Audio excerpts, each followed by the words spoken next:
ভীষণ রকম বৃষ্টি হচ্ছে, ভালো লাগছে। তবে সবার জন্য বৃষ্টি আসলে শুভকর না।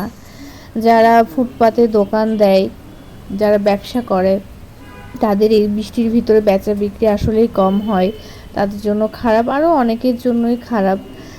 তো যাই হোক, বৃষ্টি হচ্ছে, বেলকনিতে ভালো লাগছে আর কি। তো কিছু কথা আপনাদের সাথে শেয়ার করি। জীবনে অনেক বিপদে পড়েছি, অনেক খারাপ সময় গিয়েছে, সব থেকে জীবনের কাছের মানুষকে সারা জীবনের জন্য হারিয়েছি, সেটা হচ্ছে আমার মা। তো যত খারাপ সময় হোক না কেন, আমার একটা গুণ এখন ভাবি আমার আছে, সেটা হচ্ছে আমি নিজেকে আবার গড়ার চেষ্টা করেছি। মানে ভেঙে চুরে দুমড়ে মুচড়ে গিয়েছি, এরকম অনেক মানে বন্ধু, তারপরে নিজের পরিচিত অনেক কাছের মানুষের কাছ থেকে মানে অনেক বেশি কষ্ট পেয়েছি, কিন্তু তাকে কিন্তু বুঝতে দিইনি।